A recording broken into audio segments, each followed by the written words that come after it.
Hey sweet thing, welcome home to day 5 of our Advent calendar.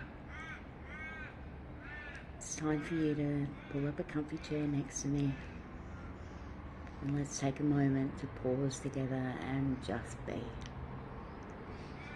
Hopefully you're feeling the benefit of these small daily check-ins already, that by giving ourselves a little breathing room amidst what might be busyness otherwise. It allows us to pause and take a breath, valuable things in themselves, but they also allow us to reset if we find that we're in a not very helpful mindset, or that the stories we tell ourselves aren't supporting us in this moment. So I got excited on camera yesterday because I remembered something that I wanted to share, and today is actually kind of the perfect day for it. So it's a reading day. I just imagined a couple of you getting a bit excited there, and I kind of love that. So let me preface this by saying that all of the truly important things that I know about life come from memes. Yes, you know, those very helpful little pictures that somehow condense important life wisdom into something you'd find on a coffee cup or a t-shirt.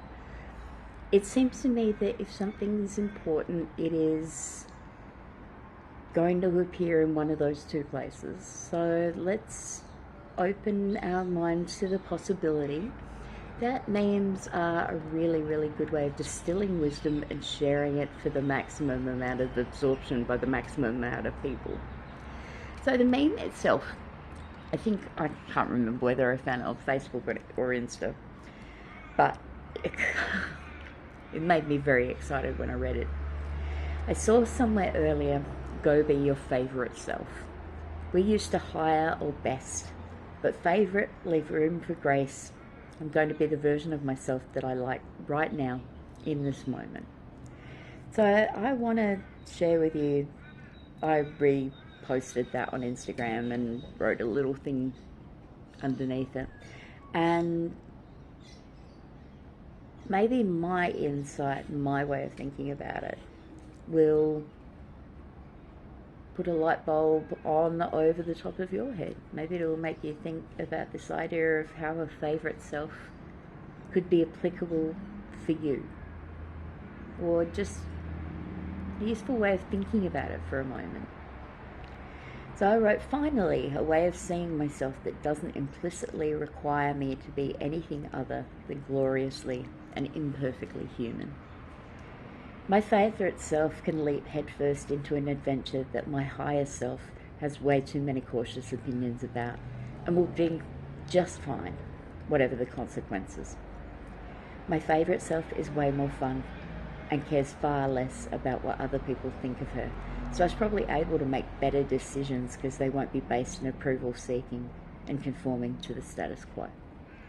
My favourite self is contradictory and free and perfectly willing to leave the wishy-washy who aren't all in behind without a second thought, because she values her peace and herself.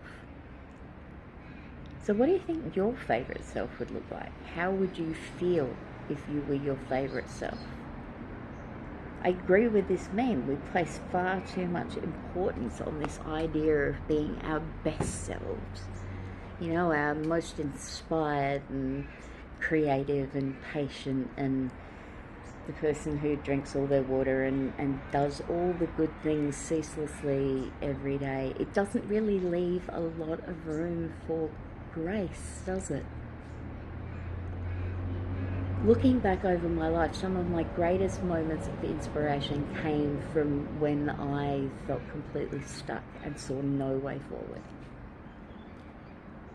Having this idea of a favourite self in mind allows me to consider the possibility that even on a really shitty day, that things can turn around in a moment. That all of a sudden somebody you didn't know was going to parachute into your life is suddenly going to be there, and everything's going to be different. We like to think we have so much control over the direction that our lives move in. But, you know, in the Stoic way of thinking of things, the only things that we get to control are our actions and what we think about the things that happen to us. Everything else is out of our hands, man.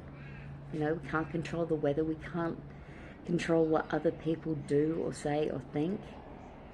We can't control the fact that we have to pay bills and buy groceries and do all kinds of really unpleasant and unwelcome things. That doesn't mean we have to be assholes about it. How about we just say, my favourite self doesn't enjoy these things any more than regular me, but maybe I can find a way to make this easier. Or, God forbid, maybe a bit fun. You know, you're paying your bills, go and talk to the person that's taking your money in the post office.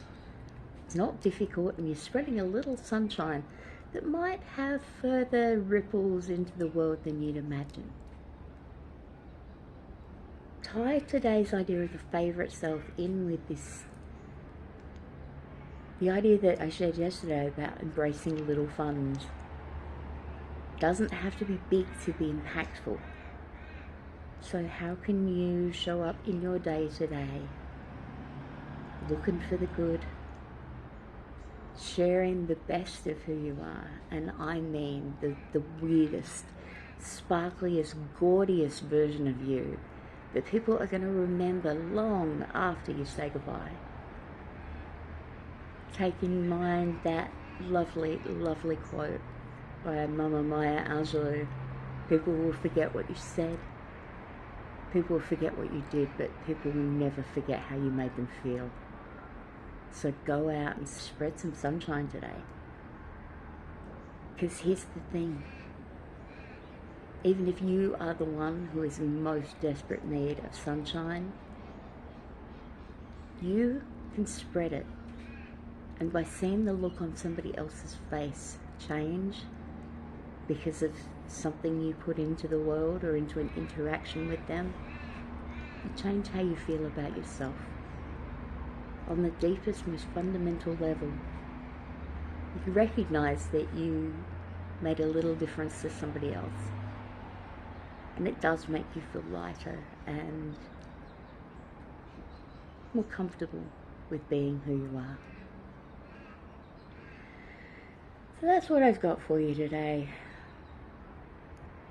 How do you feel about that sweet thing? Leave me a comment. Let me know if this has made your brain go down in a particular thought hole. Let's end today with what I hope will be a standard way of ending things from now on, with a nice big hug. Inhale the arms out wide to either side, and as you exhale, cross the right arm over the left. Breathe into it. Give yourself the hug that you need right now. And then let's take it to the other side. Inhaling the arms out wide, maybe smiling up at the sky. And this time, left arm crosses over the right.